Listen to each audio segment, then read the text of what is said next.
But first, as the election wash-up continues, the jostling for positions took centre stage today.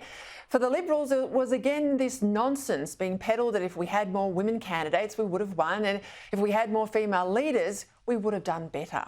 Outgoing WA Liberal Senator Linda Reynolds is arguing that Sussan Ley should be the next leader to overcome the party's so-called female problem. Others argue that the entire leadership team, both the leader and the deputy, must be women regardless really of who those women are and their ability to lead. Now, the whole female push might be sold as doing better with women. I'll explain in a moment where that falls flat.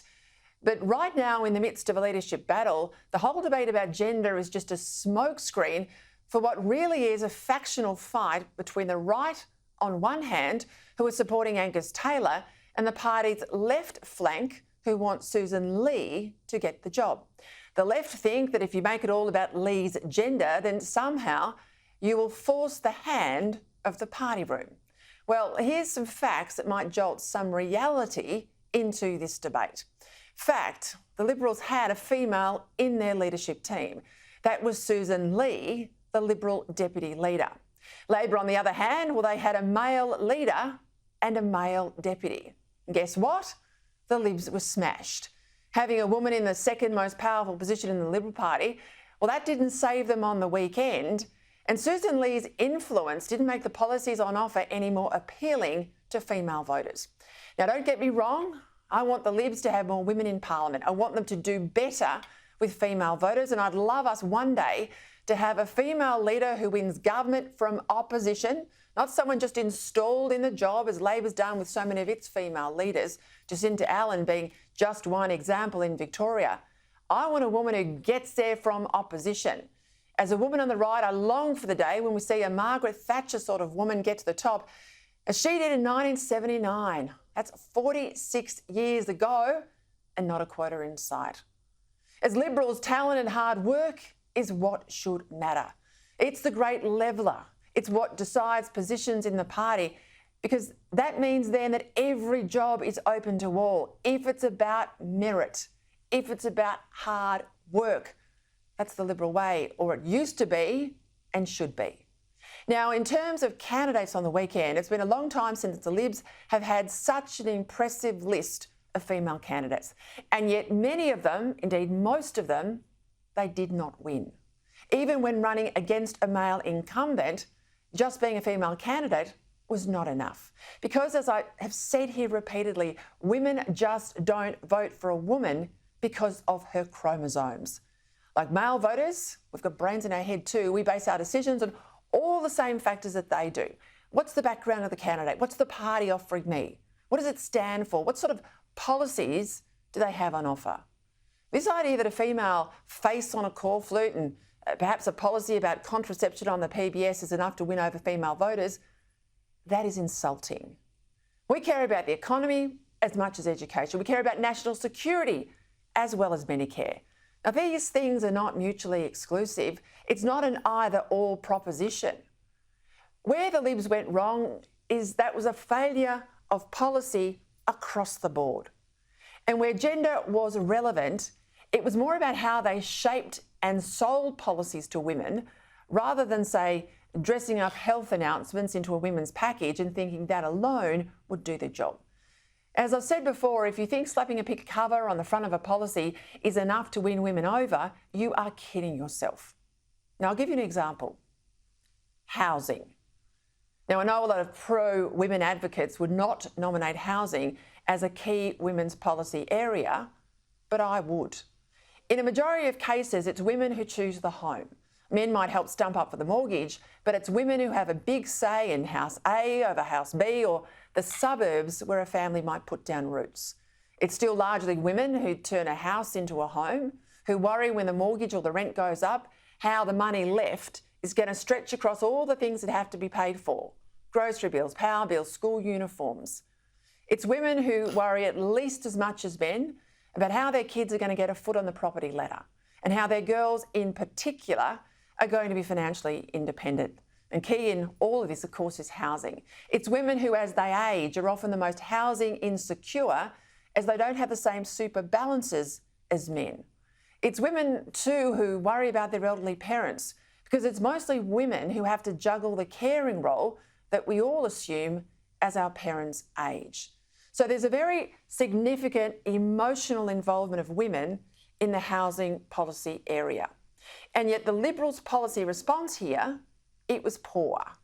It was disjointed, it had some good elements like access to super for a home deposit, but there wasn't enough in the package overall, and what was there was badly sold.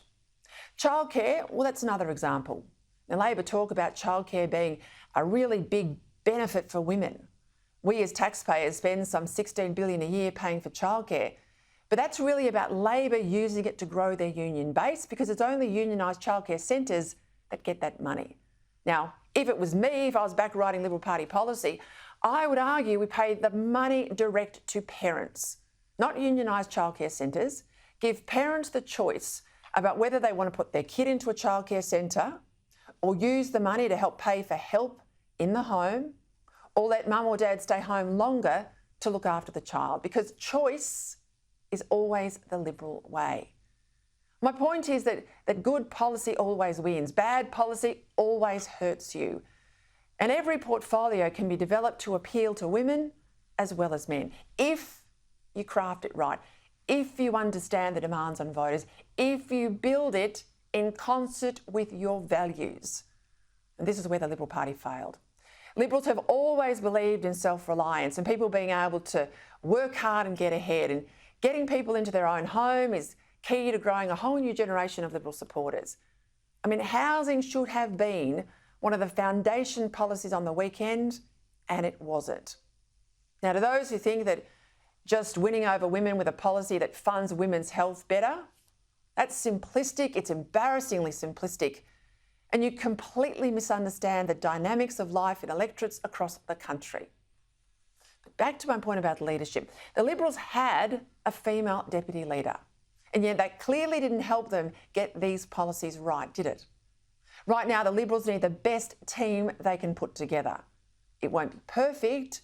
It will be from whomever's managed to hold on to their seats in the parliament, but it must be based on merit. And on that score, there are plenty of women to choose from with merit. Jacinta Nampijinpa-Price, she's just but one example. She makes the grade on talent alone. If the Liberals were to go down the path of denying anyone a job because they weren't of the right gender, that the spot was somehow owed to a woman, then we would debase the whole foundation of the Liberal Party movement that's always stood for the power of the individual over the state. What next? We have quotas based on race? Well, that was the whole fight about the voice. That was an anathema. Just look at Labor. This week, they'll be forced to dump a male from the Cabinet to make room for newly elected Tasmanian MP Rebecca White. As part of a gender factional deal, this first-term federal Labor MP will go straight into Cabinet. She'll be given a portfolio by the Prime Minister, and she will then be responsible for spending billions and billions of your money.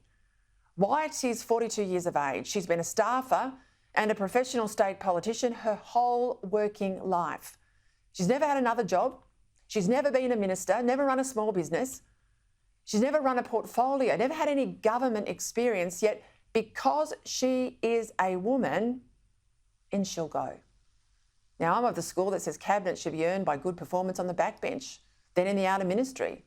That served us well for generations, but not if your gender becomes the biggest determinant of your advancement, not your experience or your achievements. Today, former Liberal Senator Simon Birmingham has demanded the party bring in quotas. Others too, like former National Party staff or former Sky News reporter Charlotte Mortlock.